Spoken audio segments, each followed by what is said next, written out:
ॐ तद्विष्णोः परमं पदं सदा पश्यन्ति सूर्यः दिवीव चक्षुराततं। प्रिय जिज्ञासुजनों, आज हम प्राणायाम मंत्र के बारे में जानेंगे। वास्तव में जो क्लास हमने पिछली बार से शुरू किया, पिछले में प्रणव या ओम का अर्थ मैंने बताया। ये छोटे छोटे भागों में विभाजित करके मैं ब्रह्म संध्या का तरीका बता रहा हूँ। अगर एक क्लास में सारे को समाहित कर दूँ ब्रह्म संध्या, तो पूरा का पूरा जो मंत्र हैं उनके साथ करने में वास्तव में समय 10 मिनट के अंदर ही समाप्त हो सकते हैं। बहुत अच्छे से ध्यान करेंगे तो और भी टाइम लग सकता है, लेकिन 7 से 10 मिनट में भी हम कर सकते हैं। लेकिन उसको समझाने के लिए हमें घंटों लग जाते हैं। तो in place of teaching everything, covering everything in one single class, I am trying to break down into small small pieces.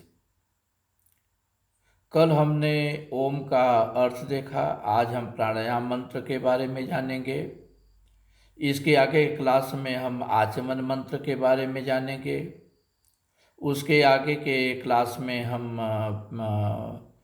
जो अंग शुद्धि करते हैं उसके बारे में जानेंगे। इसके बाद अगमर्षण मंत्र के बारे में जानेंगे। उसके बाद हम मनसा परिक्रमा मंत्र के बारे में जानेंगे। और उसके बाद हम जो ब्रह्म के सानिध्य के लिए उपस्थान मंत्र हैं उसके बारे में जानेंगे। और उसके बाद हमारा लक्ष्य तो वही प्रणव है, ओम है। तो हमें पहुंचना तो ओम तक है, लेकिन उसके पहले कुछ प्रिपरेटरी स्टेप्स हैं। उन्हीं प्रिपरेटरी स्टेप्स में प्राणायाम भी एक स्टेप है, आचमन मंत्र भी स्टेप है, अगमर्षण मंत्र भी स्टेप्स हैं। तो ये सारी स्टेप्स हम छोटे छोटे भागों में डिवाइड करके आपको बता रहे हैं। और सारे का कॉम्बिनेशन जो सवेरे हम ब्रह्म संध्या करते हैं, ब्रह्म संध्या आप सवेरे के समय भी कर सकते हैं, शाम को भी कर सकते हैं। संध्या 2 बार होती है। संध्या का मतलब जब सूर्य और दिन और रात का मिलन है,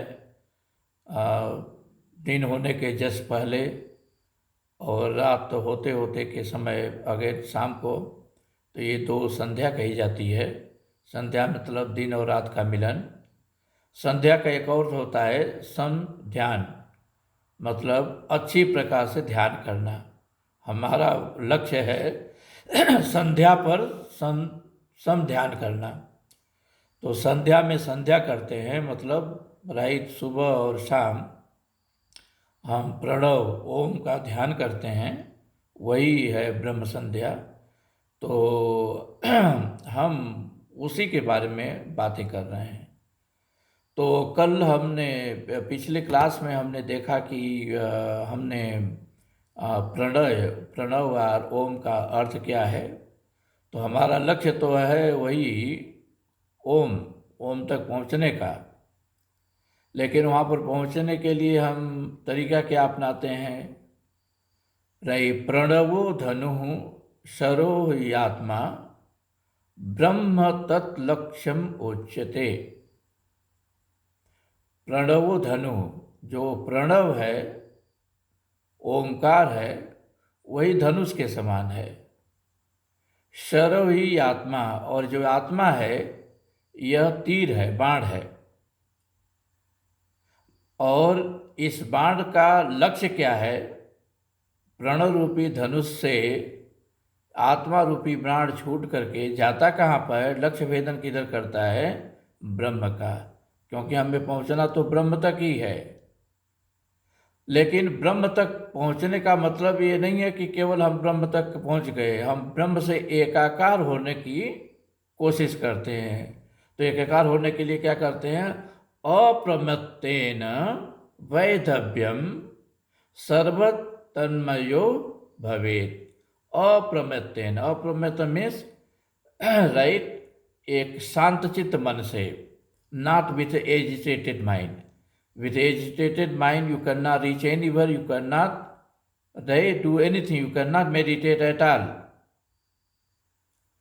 तो ओम प्रमत्त माइंड नहीं होना चाहिए, मतलब शांत चित्त हमारा मन होना चाहिए। और शांत चित्त मन बनाने के लिए ये सारे विधि हम कर रहे हैं, जो प्राणायाम है, आचमन है, अंग शुद्धि है, जो हम अगमर्षण मंत्र हैं या उपस्थान मंत्र हैं और मनसा परिक्रमा, ये सभी चीज़ें हमें उसी लक्ष्य के प्रिपरेशन के लिए चाहिए, ताकि हम अप्रमत्तेन हो जाएं, मतलब हम शांत चित्त हो जाएं। ओके, अगर हम शांत चित्त नहीं रहेंगे तो हमें कुछ भी मिले। तो शांत चित्त होकर के वेदव्यम, हम वेदते हैं, राइट, ब्रह्म को और कहते हैं कि सर्वतन मयो भवेद। और हमारा जो सर है, जो हमारा तीर है, हमारा जो बाण है, ओके, उसी में विलीन हो जाता है, उस ब्रह्म में ही तन्मय हो जाता है। तो हम अलग नहीं रहते ब्रह्म से, हम ब्रह्म में ही मिल जाते हैं। ये जो बाण है, राइट, उसी ब्रह्म में तन्मय हो जाता है। यही हमारा लक्ष्य है।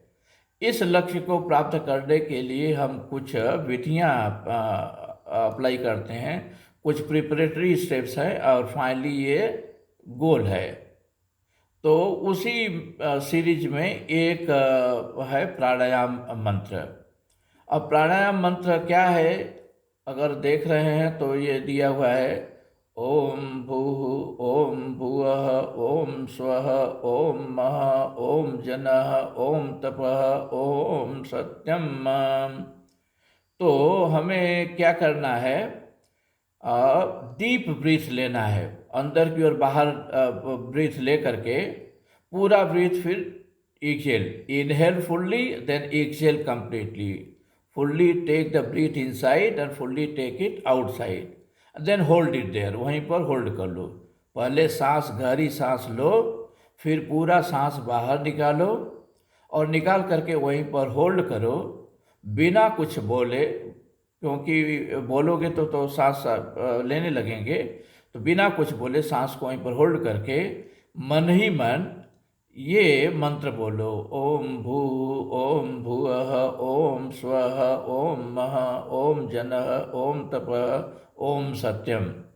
अगर आप मन ही मन इसको एक बार बोल लेते हैं सक्सेसफुल्ली, तो आपका हेल्थ जो है, यही आपके हेल्थ का एक तरह से कैसा आपका प्राणवायु चल रही है, आपका स्वास्थ्य कैसा है, उसका एक तरह से ये एग्जामिनेशन भी है। एक बार आसानी से, बिल्कुल आसानी से बोल रहे हैं तो आपकी सांस, आपका हेल्थ ठीक है। अगर एक ही बार होल्ड किए हुए बाहर की ओर होल्ड किए तो बाहर, और अंदर की ओर होल्ड करें, दूसरी बार करेंगे तो अंदर होल्ड करके करेंगे। Deep breath inside, hold it inside only, गहरी सांस लीजिए और अंदर ही रखिए, और उसके बाद आप इस मंत्र को बोलिए, और मन ही मन बोलिए। तो जब हम ये बोलेंगे तो एक बार बोल लेते हैं तो ठीक है, अगर हम 2 बार बोल लेते हैं तो आपका हेल्थ पूरा पूरा अच्छा है, 3 बार बोलते हैं तो आप बिल्कुल यंग, राइट, फिट हैं। तो आप इसी से टेस्ट भी कर सकते हैं। आप ब्रीथ को बाहर होल्ड कीजिए एक बार, इस मंत्र को एक बार बोलिए या 2 बार बोलिए या 3 बार बोलिए मन ही मन, और फिर पूरा सांस अंदर ले करके वहीं पर होल्ड कर लीजिए और फिर इस मंत्र को बोलिए। देखिए, एक बार बोल रहे हैं कि एक बार कर पा रहे हैं, कि 2 बार कर पा रहे हैं, कि 3 बार कर रहे हैं। आइडली 2 बार आप करेंगे तो हेल्थ बिल्कुल अच्छा है, नहीं तो आपको दौड़ भाग करने की ज़रूरत है। और कुछ न करें तो कम से कम, राइट, 15-20 मिनट, राइट, बाहर जा कर के खुली हवा में दौड़ें ज़रूर, उसकी ज़रूरत है। और वो तो हमेशा करना चाहिए। आप 2 बार 3 बार जितना ही करेंगे तो आपका अभ्यास बना रहेगा। तो सबसे पहले इसका मंत्र का तरीका यह है कि, राइट, गहरी सांस ले करके पूरा सांस छोड़ दीजिए, बाहर कर दीजिए और बाहर ही होल्ड कर लीजिए फिर इन मंत्र को बोलिए, कम से कम एक बार जरूर बोलिए, नहीं तो 2 बार बोलिए मन ही मन। उसके बाद सांस को अंदर खींच लीजिए, पूरा सांस अंदर भर करके, फिर वहीं पर राइट को होल्ड कीजिए और फिर इस मंत्र को 1 बार या 2 बार बोलिए। Right, completely breath out, hold your breath, chant this mantra inwardly for once or twice, and then again breathe in. Hold your breath inside, again chant this mantra for once or twice, inside only, and then again release your breath. This way, repeat this for minimum 3 times, and if you have the time to repeat it up to 21 times. So it's very good mantra, and that is called प्राणायाम मंत्र। लेकिन इसके साथ साथ हम यह भी जानना चाहेंगे कि ये हम मंत्र बोल क्यों रहे हैं। हम तो ब्रीथ को ऐसे ही होल्ड कर सकते हैं, होल्ड करके कुछ लोग बोलते हैं ना कि होल्ड कर लो, देखो 20 सेकेंड होल्ड रहे हो, 30 सेकेंड होल्ड कर रहे हो, 40 सेकेंड होल्ड करो, कितना आप होल्ड करो, तो वैसे भी कर सकते हैं, वो भी एक तरीका है। लेकिन वैसा करने से केवल आपका फिजिकल हेल्थ की बात होगी। लेकिन हम तो चाहते हैं कि हम जो कुछ भी करें उसके साथ साथ राइट ओमकार का जाप भी करते रहें, हमारा सानिध्य राइट ओम से बना रहे, तो वो भी हम चाहते हैं। तो हमें इसका अर्थ भी समझें तो अच्छी बात है। हम क्यों इसको बोलते हैं, और इसके साथ साथ जब हम ब्रीथ को होल्ड करते हैं, चाहे बाहर करते हैं चाहे अंदर करते हैं, तो इसको बोलते हैं, तो साथ साथ हम ध्यान करते हैं राइट उस ताकत पर, उस शक्ति पर राइट जो हमारे जीवन को संचालित करता है। इन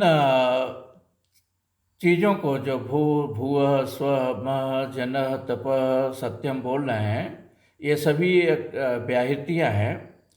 मुख्य व्याहृतियाँ 3 ही हैं। अगर आपने गायत्री मंत्र को देखा तो आप बोलते हैं ओम भूर्भुवः स्वः तत्सवितुर्वरेण्यं भर्गो देवस्य धीमहि धियो यो नः प्रचोदयात्। तो आप वो 3 मुख्य व्याहृतियाँ हैं, लेकिन यहाँ पर हमने और भी दे रखा है। तो इन तीनों के साथ साथ आप मह जनः तपः और सत्यम भी हैं। इसमें से जन मतलब जन्म देने वाला राइट, वो भगवान है, तो भगवान का ही एक तरह से नाम है ये राइट, जन राइट उत्पन्न करने वाला जनक। और तपः, और यह भी भगवान का ही एक नाम है। तपः का मतलब है कि वो सर्व ज्ञान संपन्न है, और वो संताप भी देता है जैसा ज़रूरत है, तो उसको तपः कहते हैं। सत्यम क्योंकि वो अविनाशी है, वो कभी नष्ट नहीं हो सकता, वो तीनों कालों के अंदर हो या त्रिकालातीत हो, कभी नष्ट नहीं हो सकता। तो ये 3 व्याहृतियाँ, व्याहृत का मतलब होता है कथन राइट, महाव्याहृत इनको बोलते हैं, भूर्भुवः स्वः को महाव्याहृत मतलब महान कथन है। ये सबसे अच्छे कथन हैं, कथानक हैं, और इनको हमें हमेशा ध्यान में रख करके कुछ भी करना चाहिए, ताकि हमारा मन जो है राइट ओमकार में, भगवान में लगा रहे। तो जो जन है, तप है, सत्यम है, इसको तो मैं बता दे रहा हूँ क्योंकि जन जो है उत्पत्तिकर्ता भगवान का नाम है।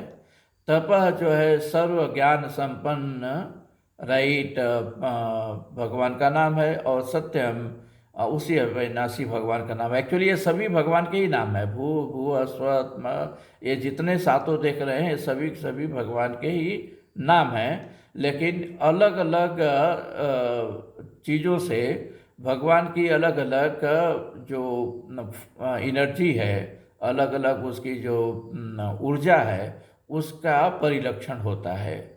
तो भूः स्वः मः, ये जो 4 व्याहृतियाँ हैं या महाव्याहृतियाँ इनको बोलते हैं, महान कथन हैं, इनके क्या क्या अर्थ होते हैं इनका हम थोड़ा समझ लेते हैं, क्योंकि बिना समझे करेंगे तो वही तोते की वाणी हो जाएगी, तो हमें समझ करना चाहिए। इनका अर्थ हमने 4 तरह से लिया है, और ये अर्थ तैत्तिरीय उपनिषद के हिसाब से हमारे मन से लिया हुआ नहीं है, ये सभी वेदों के हिसाब से ही है। तो पहला है यह लोक के परिचायक हैं, विभिन्न लोकों के। भू मतलब भूलोक या पृथ्वी। तो भू इति भुवः या पृथ्वी, तो ये पृथ्वी को को बताता है। भुवः अंतरिक्षम, भुवः जो है अंतरिक्ष लोक, राइट, को बताता है। और सुवह अंतरिक्ष के ऊपर कहते हैं द्यूलोक है, द्यूलोक जो है आउटर स्पेस। और वह राइट, वास्तव में पहला तीन ही व्याहतियाँ मुख्य हैं। ये चौथे को एक महाचमस ऋषि थे, उनके पुत्र थे, अभी नाम याद नहीं है, तो उन्होंने इस चौथे को दिया है। और जो भी चौथा है राइट, पहले के तीनों का वो एक तरह से अधिष्ठाता है। तो मह आदित्य, आदित्य जो है पृथ्वी अंतरिक्ष द्यूलोक सभी को प्रकाशित करता है, तो उसका अधिष्ठाता एनर्जी है। It is a kind of energy force which is basically for the भुवः एंड स्वः, राइट, फॉर भूलोक, I mean for the anything that is happening on the earth, antariksh, anything that is happening into the sky, and above the sky, right, in the space, that is द्यूलोक। तो ये सभी को प्रकट करता है। आदित्य एक तरह से अधिष्ठाता देवता है, भगवान की एनर्जी फोर्स है, राइट, पहले तीनों की। उसी तरह से भू ज्योति के रूप में अग्नि को दर्शित करता है। सो भू इति अग्नि, भुवः इति वायु, भूसुवः इति आदित्य, मह इति चंद्रमा। अब यहाँ पर अग्नि, वायु, आदित्य तो आप समझ गए, लेकिन चंद्रमा को क्यों इसमें मह में रखा है? मह का मतलब सबसे व्यापक, बड़ा, सबसे बड़ा है। चंद्रमा को क्यों कहा गया है? क्योंकि आदित्य तो सबसे अधिक एनर्जी देता है। तो चंद्रमा को किया गया है क्योंकि वो शीतलता देता है। अगर हमारे अंदर बहुत ताकत है और उस ताकत को समन करने की हमारे अंदर शीतलता नहीं है, तो वो एनर्जी बेकाबू हो जाती है। इसीलिए चंद्रमा को राइट यहाँ पर बैठाया गया है। आपने ध्यान से देखा हुआ, जब हम वर्णन करते हैं भगवान शंकर का, तो कहते हैं कि ऊपर उनके ललाट में चंद्रमा है। चंद्रमा वो शीतलता का प्रतीक है। और उसके ऊपर गंगा है, राइट। गंगा जो है रिवर ऑफ विजडम, वो ज्ञान का, राइट, एक नदी है जो राइट शीतलता के साथ बहती है। तो हमारे जीवन में भी बहुत से तरह के समस्याएं होती हैं। इसको प्रदर्शित करने के लिए ही ये एग्जाम्पल मैं दे रहा हूँ। आप ध्यान से देखो तो शंकर जी की फैमिली में कौन कौन से लोग हैं, क्या क्या उनके पास हैं। तो शंकर जी के गले में सांप है। शंकर जी खुद ही बैल पर बैठे हुए हैं, लेकिन उन्हीं की फैमिली में काली जी हैं जो शेर की सवारी करती हैं। अब वो शेर जो है वो बैल को खाने के लिए तैयार है। और ध्यान से देखें तो कार्तिकेय हैं, उनका जो सवारी वो मोर है, वो मोर उस सांप जो शंकर जी के गले में उसको खाने के लिए तैयार है। और ध्यान से देखें तो गणेश जी हैं, मूसक की सवारी, चूहे की सवारी करते हैं। सांप उस चूहे को खाने में लगा हुआ है। यह परिवार इसीलिए बनाया गया है बताने के लिए कि हम जब परिवार में हैं तो इस तरह के विरोधी चीज़ें हमारे पास रहेंगी, right. n number of problems will be there in the family. ये सारे बताते हैं कि हमारे परिवार में इस तरह से बहुत से फैमिली रहेंगी। लेकिन सारी परिवार में प्रॉब्लम, शेर किसी को खाने के लिए रेडी है, देन मोर किसी को खाने के लिए रेडी है, राइट, चूहे को सांप खाने के लिए रेडी है, सारे हैं। लेकिन इतना सब कुछ होने के बाद, सभी एक दूसरे को खाने के लिए रेडी हैं, उतना सब होने के बाद भी राइट, शंकर जी को कैसे भेष में बताया गया है, रहेगी कि उनके सर पर चंद्रमा है, मतलब शीतलता है, और ऊपर गंगा रूपी नदी, मतलब river of wisdom, right, is flowing. तो ये सभी चीज़ें फैमिली, ये सभी चीज़ें इसीलिए बनाई गई हैं कि हम समझें कि हमारे जीवन में भी, हमारे घरों में भी, हमारे समाज में भी इस तरह के बहुत से अपोजिट तत्व होंगे जो एक दूसरे के विरोधी तत्व हैं, और उनसे समस्याएं होंगी। लेकिन सारी समस्याओं के बाद भी, right, there should be a chandrama, that is the calmness. हमारे माइंड को शांति में रखना है, और river of wisdom, Ganga, the river of wisdom should be flowing. अगर वो विजडम नहीं है तो कुछ भी, राइट, शांत रह ही नहीं सकता है। तो इसीलिए यहाँ पर जब हम ज्योति के रूप में लाते हैं तो लास्ट में चंद्रमा को रखे हैं, क्योंकि चंद्रमा इन सभी का अधिष्ठाता बन जाता है। क्योंकि राइट, वेदर इट इज अग्नि और वायु और आदित्य, फाइनली ये सभी शांत होने चाहिए। फिर इन्हीं चारों व्याहृतियों को हमने वेद, मतलब ज्ञान के हिसाब से रखा है। भू इति ऋक्, ऋग्वेद का प्रतीक है। भुव इति साम, सामवेद का प्रतीक है। सुव इति यजु, यजुर्वेद का प्रतीक है। और सारों को मिला करके यह ब्रह्म है। तो लास्ट में ये जो है ब्रह्म है। और अगर हम कहें कि ऋक ज्ञान की धारा है, साम जो है गान की धारा है, राइट, और यजु जो है कर्म कांड की धारा, राइट, ज्ञान कांड और उपासना कांड, और यजु मीन्स कर्म कांड। ये सारे का अधिष्ठाता, राइट, क्या कौन है? वो ब्रह्म ही है। और फाइनली जिस जिस अर्थ के सापेक्ष हम इस मंत्र को आज बता रहे हैं वह है प्राण अपान रय व्यान के रूप में। प्राण, ओके, प्राण मतलब एनर्जी फोर्स जिसके द्वारा हम जीवित हैं। अपान और व्यान, अपान वायु है, व्यान है। इन सभी चीज़ों के बारे में थोड़ा डिटेल में भी बाद में हम बताएंगे। लेकिन अभी यही है कि एक फोर्स है जो बाहर की ओर है, अपान, और व्यान, राइट, एक प्राण, एक फोर्स है जो अंदर की ओर है, और एक इनको संचालित करती रहती है अंदर से बाहर। वैसे 5 तरह के पंच प्राण बताए गए हैं, हम उस डिटेल में नहीं जाते हैं, हमारा लक्ष्य वो नहीं। हमारा लक्ष्य तो आज है केवल प्राणायाम करने का। तो प्राण, अपान, व्यान जो भी हैं, और बाकी जो समान और उदान 2 और तरह के प्राण हैं, ये सभी के सभी अन्न से ही पोषित होते हैं। अगर हम नहीं कुछ खाएंगे, एनर्जी हमारे अंदर नहीं डेवलप होगी, तो हम कुछ भी नहीं कर सकते हैं। तो अन्न से पोषित, इसीलिए मह में हमने अन्न को रखा हुआ है, राइट। अन्न से ही सारे प्राण पोषित होते हैं, तो उसकी बहुत ज़रूरत है।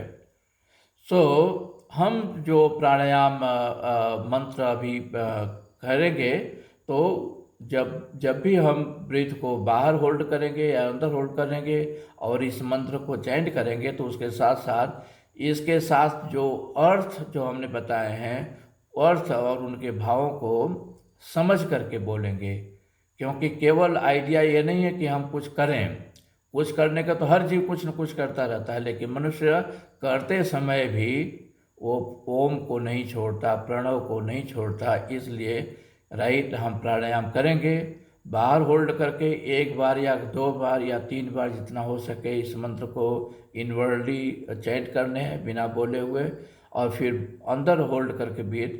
और ये पूरा प्रोसीजर को कम से कम, राइट, अंदर होल्ड करने का प्रोसीजर भी 3 बार करें, बाहर होल्ड करने का प्रोसीजर भी 3 बार करें, और इस मंत्र को हर बार कम से कम 1 बार तो जरूरी मन ही मन, राइट, बोलें, मन ही मन इसका आवर्तन करें, 1 बार या 2 बार, राइट, करें।